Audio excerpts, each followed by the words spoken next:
Welcome to another episode of the Fins Faithful podcast. We are currently live on X and on YouTube, guys. Make sure you hit that like and subscribe button. On today's episode, there's no shortage of topics to talk about. And I am joined by a very, very special guest, Dante Collinelli, deputy editor from the 33rd team, also Dolphins writer for Dolphins Talk and Fan Nation. And you also have your own website that I just discovered, Dante. He has some of the best draft content out there. It's where I discovered Dante. Dante, thank you so much for joining us, man. Yeah, happy to be here. I do a lot of stuff. I don't always hear it listed out like that. But yeah, got a lot going on, but excited to be on and talk about the Dolphins. Yeah, man, you got to give credit where credit's due. You're doing your thing. And that was big to get on the 33rd team, man. That's huge. Yeah, it's been a really, really fun ride. We're going into this is season 3 for me now. Covering the NFL is my full-time job. It's been it's been really nice to kind of pull back because I did just Dolphins for so long, and now I cover all 32 teams. It gives you a really unique perspective for sure. So it's a ton of fun. Absolutely, man. Well, again, thanks for hopping on, guys. Where do we begin? I guess let's go back Thursday night, the concussion. Kind of take me through as you're watching that happen. I know I saw it. I was watching with my brother. We looked at each other like deja vu is happening all over again. Regardless of the game, he wasn't playing well up to that. What were your thoughts as that all played out?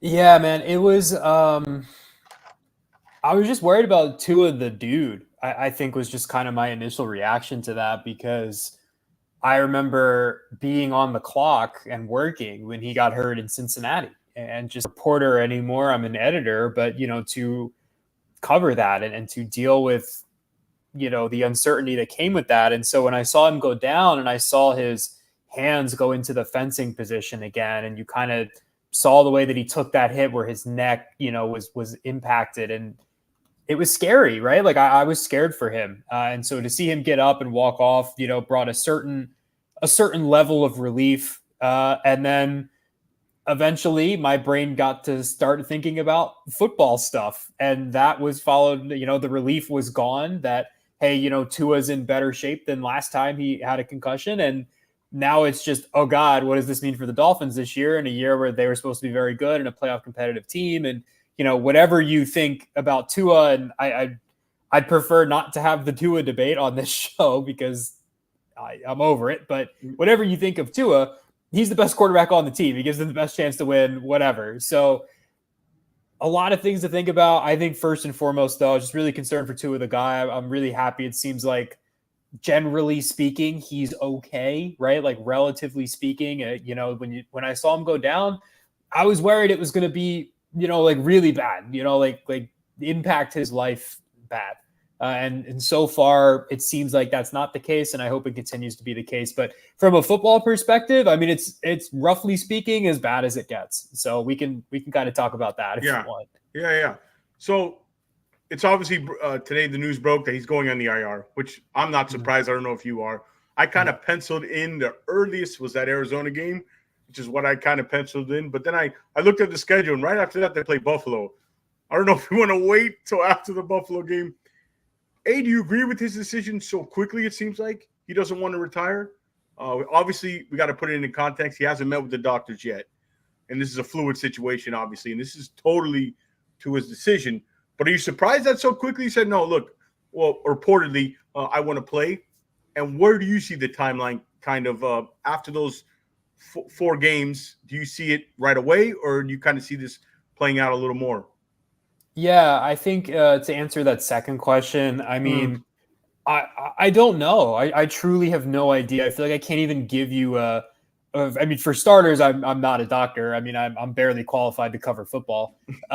So I have no idea. The Dolphins aren't putting a timeline on it, so it's kind of impossible to even predict, right? Like some guys come back from concussions in 10 days. The Dolphins obviously feel like it's got to be at least a minimum of 4 weeks because that's going to give him and his team the best time to make a decision. And I'm in full support of that. To answer your first question, am I surprised that he came back and said he wanted to play reportedly so quickly? No, I'm not. Not even remotely surprised. I think people, and again, I'm not going to speculate on whether or not that's a good or bad decision. I don't think that's my place personally. If other people want to go there, they're entitled to. I'm not going to. What I will say, though, is that I work with former players. I work with former coaches. I read and edit their work. I talk to them. I know how their brain works. These guys are all a little bit insane. They are just hardcore competitors, man. And so I think for a player to retire, it's got to be really, really bad. And like you said, this is a fluid situation. Maybe Tua meets with the doctors. They come to that decision. And you know what? I'll be in full support of that as long as Tua is in the driving seat and it's his decision. But I think, am I surprised that he wants to keep playing? No, I'm not remotely surprised. I think it's in most guys' DNA who play in the NFL. You have to be a little bit unhinged to take the hits that these guys do. And so I'm not surprised by that. And as for a timeline, I have no idea. I feel like 4 weeks feels like the right amount of time for a concussion. But at the same time, this is not a normal situation. This is a guy who's had a lot of concussions, bad concussions, and there are different degrees of concussions. And so I have no idea when Tua comes back. I'm certainly not banking on him being back in Arizona. That's for sure. Yeah. And shout out to Bobby from the Dive Bar podcast. He's in the chat. Thanks so much for tuning in, guys. Make sure you like and share and subscribe to the channel. You know, the minute I got concerned this offseason with Tua is when I found out about the weight loss. I don't know how you felt about it. I go, man, I know what he's trying to do. He always takes a narrative every offseason and tries to debunk it, right? And this was he can get out of the pocket. He can do off-script plays. That's his weakness. That's what everybody said he has trouble against the good teams doing. And I thought, man, his mentality now, and it looks like it kind of came true. Did that concern you, or when he talked about the weight loss, did that make you pause for a second, or? Not really, because here's the thing, he has to be able to make those off-script plays if he's going to take this team to where they want to go. And so I think him bulking up made sense when he did it. And I think him dropping weight made sense when he did it. I think at the end of the day, the football is a high impact contact sport. Guys get hurt. The first time you get a concussion, you are exponentially more likely to get more concussions every time you get another concussion. And so I think it's fair that people want to sit here and they want to come up with the reason. They want to rationalize it. Man, sometimes you're just unlucky, like sometimes bad stuff just happens. And I know like Dolphins fans don't want to hear that because they feel like they've been unlucky for 20 years. Look, man, I've only been alive for 24 years. Okay. This team's never been good in my life. So I get it. I understand that's not a satisfying answer.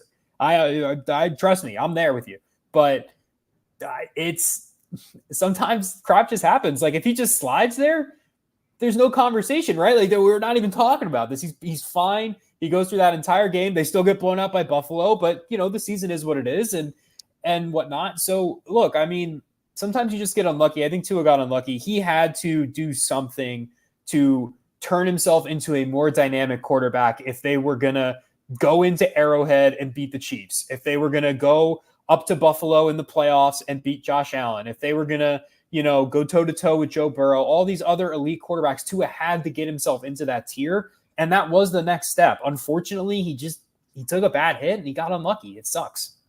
Yeah, and regardless when he comes back, he can't. I mean, he can't do that anymore. He's got to slide. I know they said dive to the ankles of a player. Not even that. Slide. Don't even run. I mean, and those are questions. That's a whole nother podcast going forward of what this actually means for the Dolphins. No, I agree. And it's a bigger question, Dante. It is for sure. I think you just kind of have to accept that Tua is who he is. And look, I don't want to harp on the guy at all, but it's not just concussions. This is a player with a long injury history of ankle problems. He had the hip thing. He broke his finger. A lot of people forget about that one in the Baltimore game. He had to come in and save the day because he didn't start that game because he was hurt, right? And that's not his fault. It just sucks. It's just unlucky. He's a very, very talented player, but this is a guy who gets hurt a lot. Unfortunately, it's really just, it's sad. Yeah, and they're not injuries. I mean, he's had some. I mean, I give the guy credit. People will say he's not tough. I mean, to come back from that, he's plenty tough. Yeah, he's plenty tough. Dude, the hip injury he gets concussions, but it's where you and I can diagnose it from our couch. They're so they're hard to watch. You know what I mean? Guys get concussions all the time, but it's just with him. And it seems too. The one thing I noticed too is it's when he's trying to make these highly athletic moves. He's just uncomfortable doing it, man. You know what I mean? He just, you can't be that small and not be able to make the athletic moves. He's just like, for example, Baker.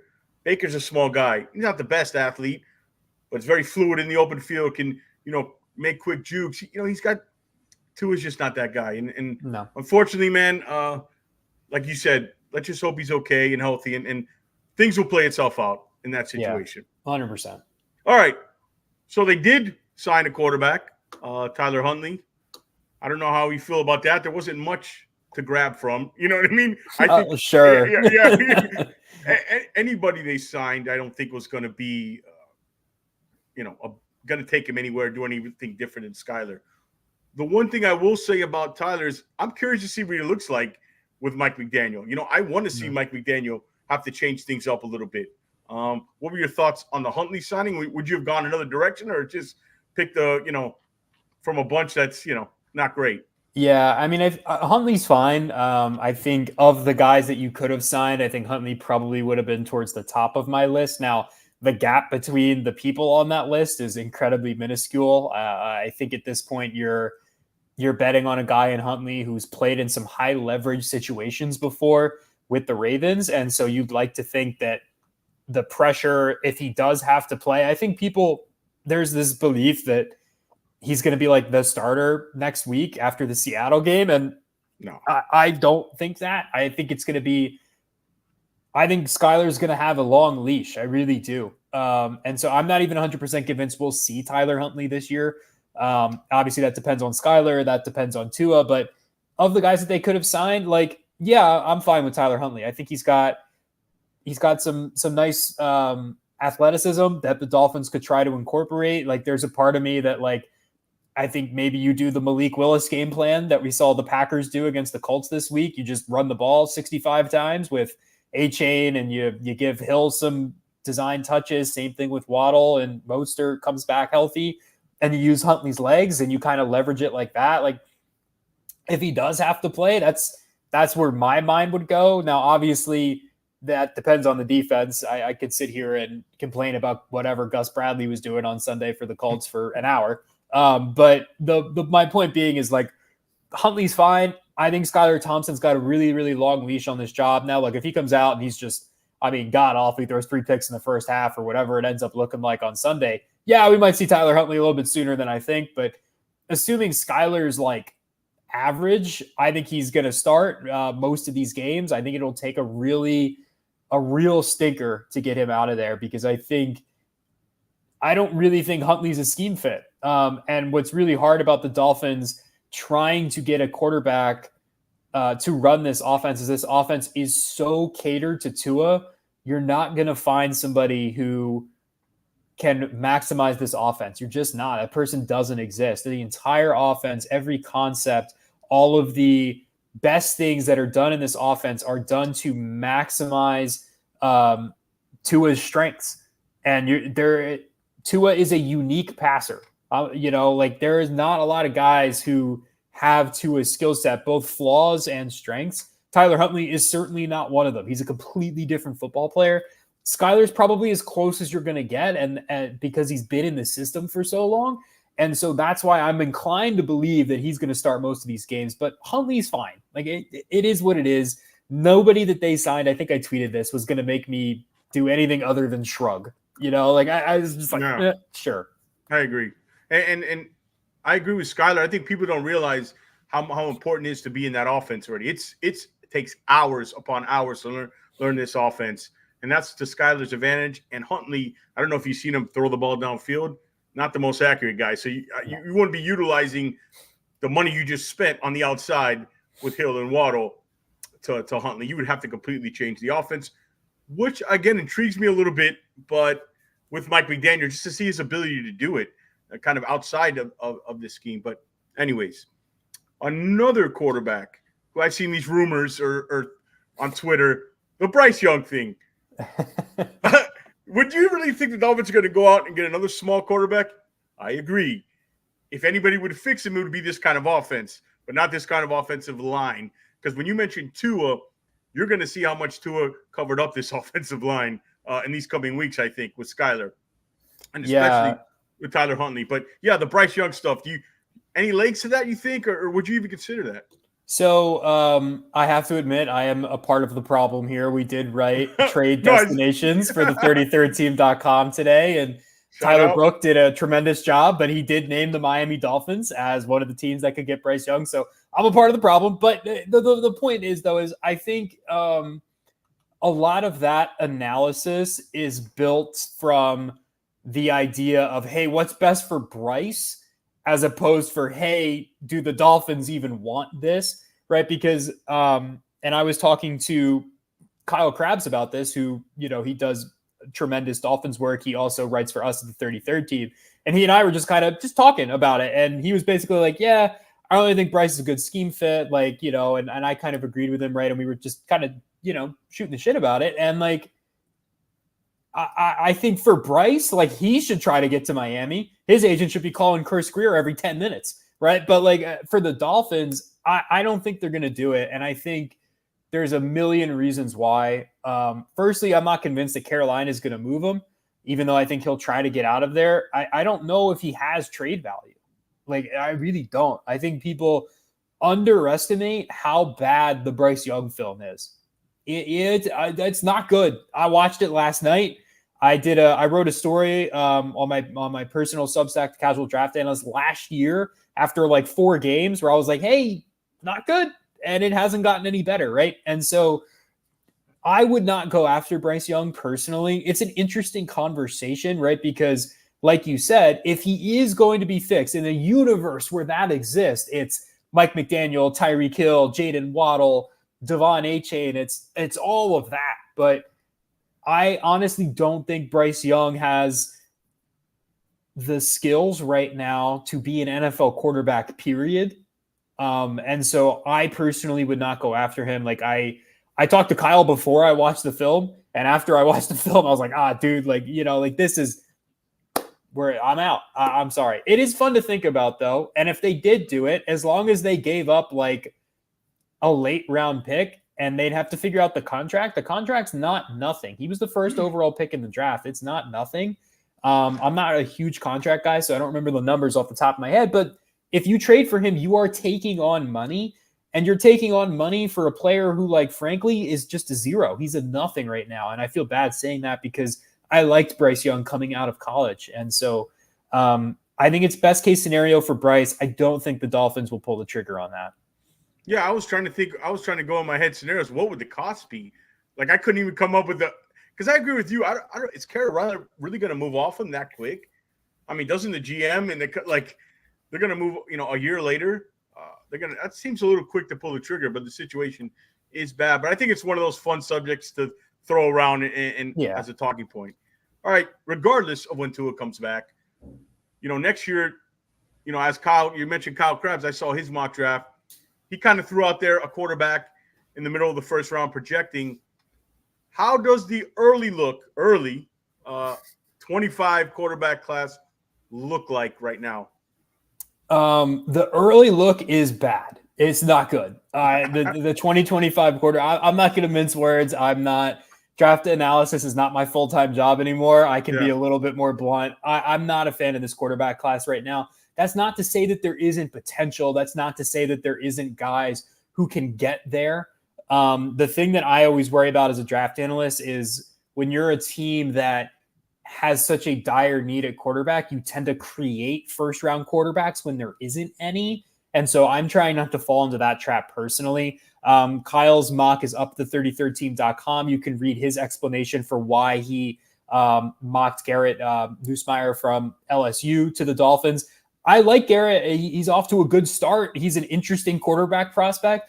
I don't know if I'd take him in the first round right now, but at the end of the day, I think the larger conversation is less about the specifics of the 2025 draft class and more about the reality that the Dolphins need to think about adding another player to that room of value, not just like we're going to sign Tyrod Taylor. Like it's got to be somebody with a little juice. You know what I mean? So, and honestly, the other problem to consider here is cost. You don't have the money to trade for Kyler Murray with the Tua contract. I'm just throwing names out there. This is Matthew Stafford. You know, let's say he gets out there for some reason. The Rams finally decide to blow it up. You can't trade for Matthew Stafford. You don't have the cap space. So the Dolphins, realistically, their only option is to sign a veteran. And if you look at the free agent class coming up, it's not good. Or draft a quarterback. And if you think the quarterback class isn't great, okay, at least that's a low-cost option with upside. And so I think that's why you're seeing, you know, really, really smart people, plugged-in people like Kyle mock quarterbacks to the Dolphins, because when you go down the rabbit hole of where do they go from here, you kind of arrive at the conclusion that, like, if it's the first round, the second round, like the actual quarterback itself is less relevant. What's more important is, like, this team needs to invest in that position a little bit. Like, you know, Tua is who he is now, and maybe he comes back in 4 weeks and that narrative changes because he goes on an insane run. It's possible. Like, it could happen. I have no idea. It's been a weird year. So, like, but sure. So initial look at the class, not great. I'll throw, like, Carson Beck, not off to a great start. Had a rough week against Kentucky last week. It was not good. Final score of that game was like 9-6 or something ridiculous. Shadur Sanders comes with a lot of baggage. Do you want the smoke show of Dion and that family? And I don't know. I personally don't personally have a huge opinion of that, but I don't know. He's not a bad player. He's not a bad quarterback. I don't know if I'd spend a first round pick on him right now. Cam Ward at the University of Miami is off to a great start. They haven't played anybody, so you got to play a real team. Florida's not a real football team this year. I'm sorry. If there's any Gator fans out there, you guys are not good. Yeah, not good. Yeah, so that's not a real team. You got to play a real team first, and then we can talk about Cam Ward. But he's got talent, right? Like, there's a version of history where he becomes really good, right? So there's interesting guys. Riley Leonard at Notre Dame, Connor Wegman at Texas A&M, a few other names. Nussmeier from LSU is off to a really good start. I think he might have the chance to really be that guy who jumps up into the top 5, but not a great class. Yeah. It's funny that he mocked Nussmeier, because when I saw Nussmeier play, I was like, man, this guy would fit with the Dolphins. You know, immediately then it's funny. I saw Kyle another guy I like Riley Leonard. So sleeper, maybe a second round guy. But I think Nussmeier's stock is the one on the rise right now. And, you know, every year we have one of these guys we didn't project, and all of a sudden top 5. You know what I'm saying? Every year. Yes. So every year. It's early. All right, but let's move away from the field into the sidelines, okay? Mike McDaniel, I think this injury to Tua and this gap that he's not playing, I think this is not more important to anybody more than Mike McDaniel to find out. I think we're going to find out who Mike McDaniel is in this stretch here. You know, I thought the play calling the first 2 games, he left a lot in the field. There's some questionable game day as a game day manager, clock management, personnel decisions in the game. I mean, I'm going back to last year too, and obviously his poor record versus playoff teams. Where do you stand on Mike McDaniel? And do you think that the seat is getting hot, or is this still too early? Yeah, I'm a huge Mike McDaniel defender. Like, I would defend him. I think of the 50 problems that the Dolphins have, he's probably like 51st on my list. And that's not to say that he's perfect or that he doesn't need to improve certain aspects of his game. I think I always try to be careful when I criticize play calling, because I don't know the actual play calls. I only see the final outcome. I don't know if a player missed an assignment. I don't know if a player ran the wrong route. I don't know if a quarterback looked in the wrong direction, right? So I try to stay away from criticizing play calling. With that said, there were some stretches of that Bills game that were difficult, that were hard to swallow. That's And putting so it nicely. Putting it nicely. yeah, so I'm not sitting here and saying that Mike McDaniel's perfect or that he doesn't have anything to prove going forward. He does, and all coaches do, but I think he clearly gets it, right? Like he understands what it takes to be successful. He understands how to relate to his players, how to communicate to his players. He understands how to manage a locker room. I think all that stuff matters. And so I am willing to live with, hey, maybe we need a second, third, and short play besides fullback dive, right? Like I can, there are no coaches in the NFL who are perfect. If you watch a Kansas City Chiefs game, there's like 10 plays a game where you're like, dude, what is Andy Reid doing down there, man? Why are we giving the ball to Carson Steele? We got Patrick Mahomes back. Like, head coaches have certain blind spots. They have areas where they're not successful. I think the positives that we have seen so far with Mike McDaniel vastly outweigh any negatives that I have seen. I am more than willing to live with, hey, maybe we shouldn't have challenged that call for an offense that is consistently top 5 in the NFL. I am more than willing to live with that trade-off. So I don't think that his seat is hot, like at all, like not even a little. I think it's ice cold. I think it would take like a disaster season. Like I'm talking, they win like 4 games. And that maybe gets him fired because that's just like unacceptable. I think if this team wins 7, 8, 9, even 6 games, I think he's back next year, and I don't even think it's close. They just extended him. He can, depending on how long Tua is out, that's going to be a real excuse. An excuse, and you'd like to see them perform even without Tua out. Don't get me wrong. He still has a lot to prove here, but like that's a real excuse, man. Like I don't expect him to win too many games with Skylar Thompson. I'm sorry, I don't. So, like, we'll see. I think McDaniel's more than safe. I think he's more than, I think he deserves a certain level of the benefit of the doubt thus far. I think he's earned that. And I think if he does anything even remotely resembling, like, if Skylar starts 6 games and they're 3-3, like, sign me up, man. That's great. Great coaching job. That's phenomenal. So that's kind of where I'm at. But I do also recognize that I'm very pro Mike McDaniel. It would take a lot to get me off of McDaniel. I think he gets it. Yeah, I tend to agree with you on that, actually. I think people are not realizing, like, our offense, like you said, we had the number 1 offense. It's like top 5 offense. I just think people are starting to think that, okay, without Tua, all right, can you do this? And that's why I'm specifically interested in this stretch of games here, because I want to see that, because I think everything is so reliant on, I think this whole offense is built for Tua. The whole organization is built for Tua, and you can get in trouble with that. I agree. And I think that's maybe the problem.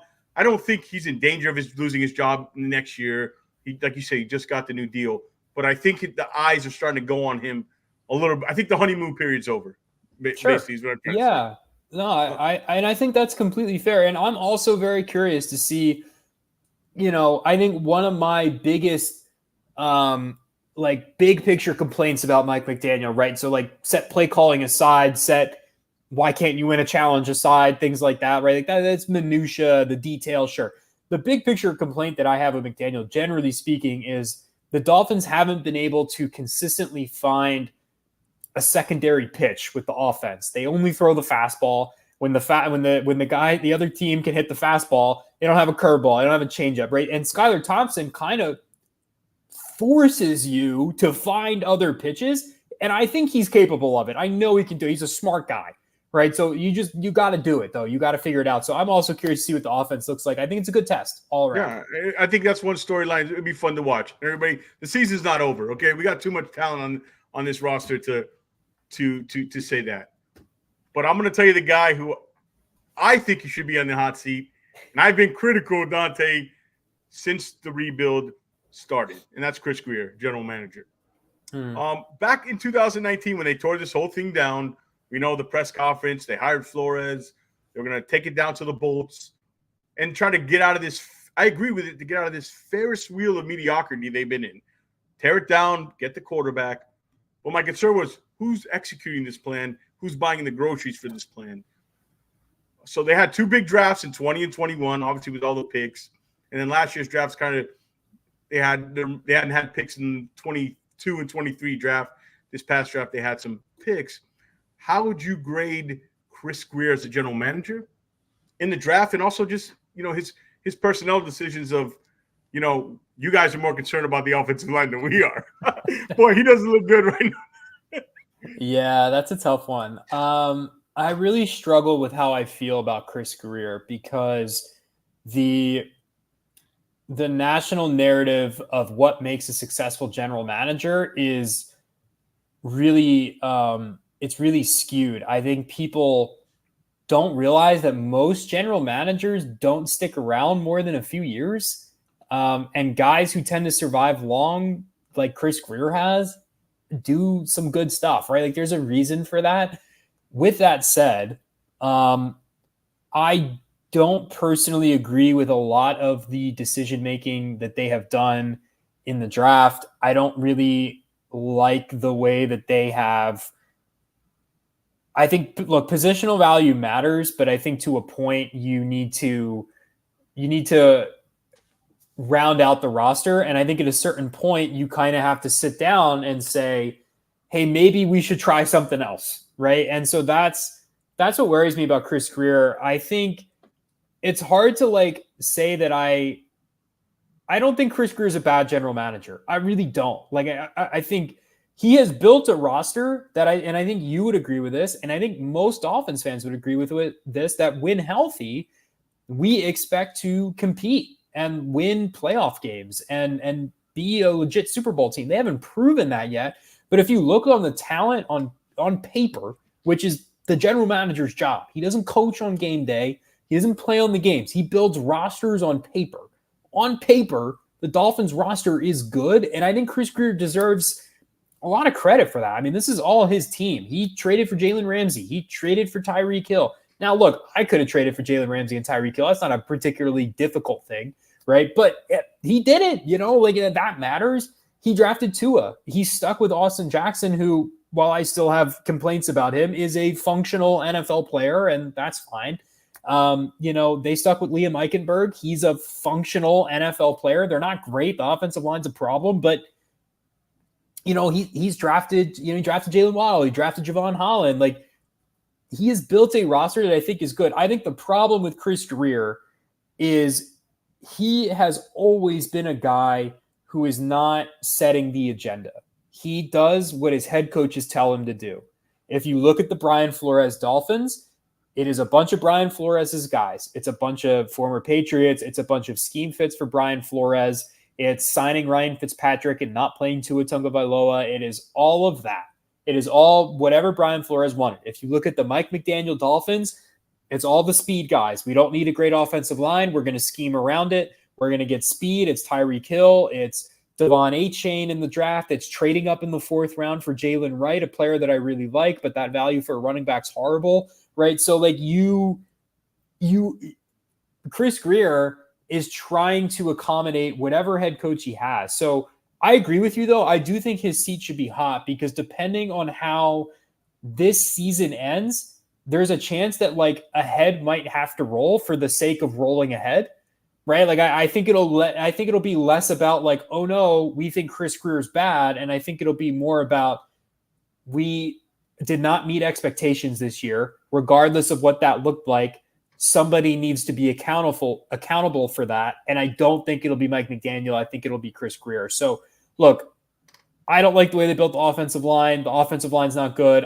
We could do a whole podcast on the Dolphins offensive line and why I think they've done a really poor job building that group and why I don't think the pick that they made this year is even going to help that much. But we don't need to get into that. Yeah. Everybody knows that. It's been litigated. Yeah, whatever.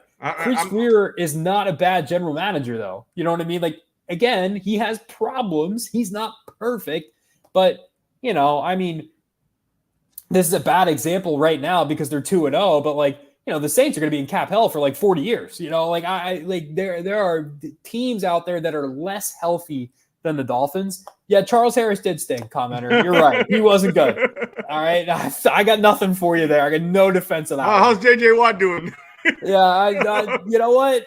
I mean, what JJ Watt, TJ Watt, yeah. Yeah, so I got no defense of that one. You got me there. He's not good. But I think he's made some other good picks. No, he's not good either. We can go down the line, but when you're a GM for, Chris Grier's been running the draft for a lot longer than he's been the general manager of the Dolphins. Like, you're going to miss, man. Like, the Panthers just took Bryce Young at number 1 overall last year, and they benched him yesterday. Like, misses happen. I think, generally speaking, Chris Grier has proven that he can build a capable roster. It's, hey, maybe let's draft an offensive lineman in the first round this time. Graham Barton? A little more. Sure. The starting center for the this year's draft class, I wasn't a huge fan. Obviously, we talked, Patrick Paul. We don't need to go into it. I mean, the tape speaks for itself. The hand placement, the technique on tape in college. And you mentioned a good point about positional value.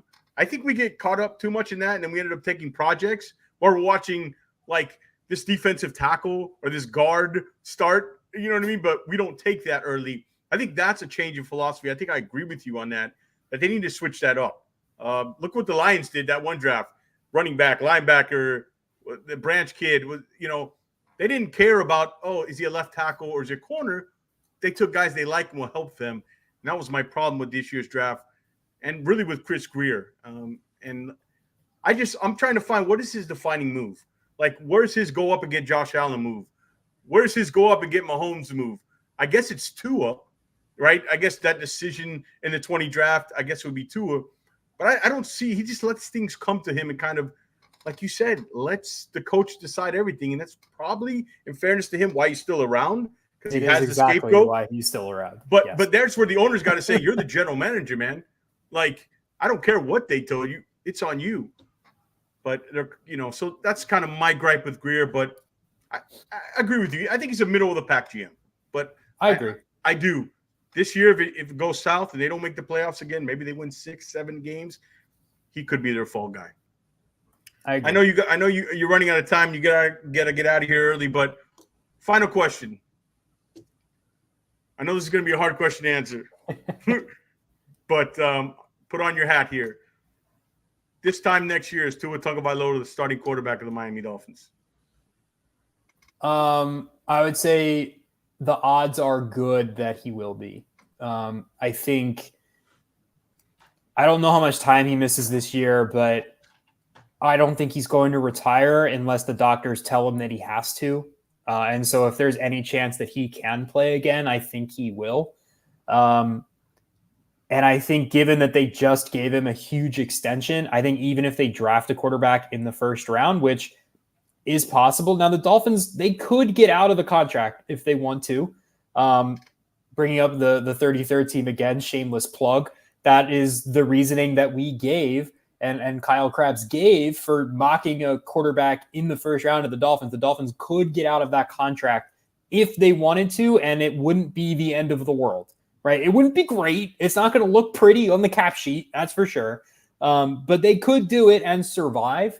And so, however, I think the overwhelming, more likely scenario, this team drafts a young quarterback, whether that's the first, second, third, fourth, fifth, sixth, seventh round. I have no idea. I hope it's obviously closer to the top. But Tua is still the starting quarterback. And I think that depending on who that quarterback is and depending on how high they're taken, we can have a conversation about whether Tua's just holding that position for that player or if that player is closer to what the Eagles did with Jalen Hurts and Carson Wentz, right? Like that player is truly there to sit and learn. And then if the starter crashes and burn, look at this, we have another guy, right? Like that's what the Eagles did. I don't think the Eagles took Jalen Hurts with the idea that he was going to be the starter in less than a year.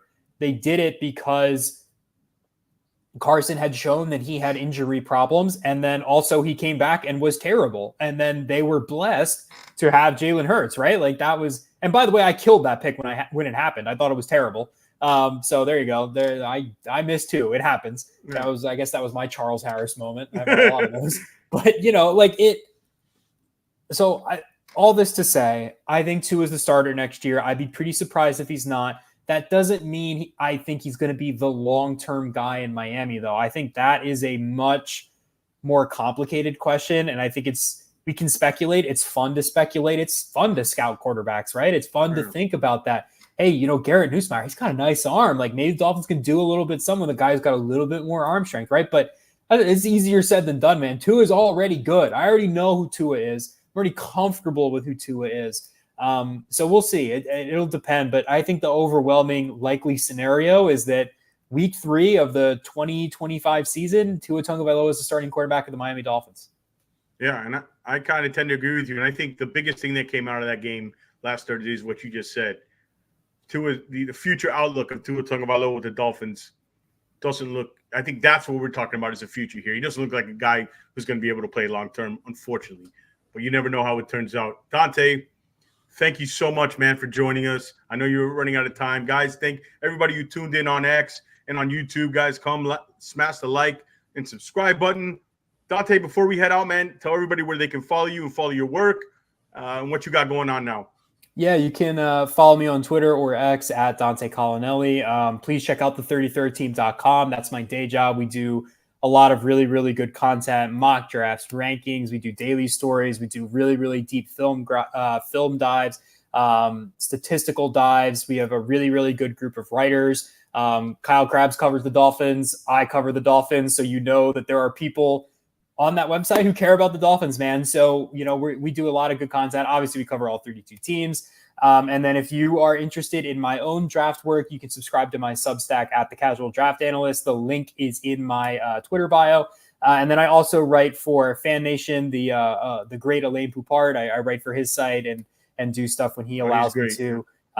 He's awesome. Check out his site. I write, I don't know, once or twice a week. But he's awesome, man. I don't know how he does it. He writes like 40 stories a day. Yeah. Awesome. So he's great. So that's where you can find my stuff and other people who also really care about the Dolphins. So encourage you to check all that out. And I appreciate you having me on, man. All right, man. Let's do this again. I enjoyed it. All right, everybody. As always, stay Fins faithful. We are out.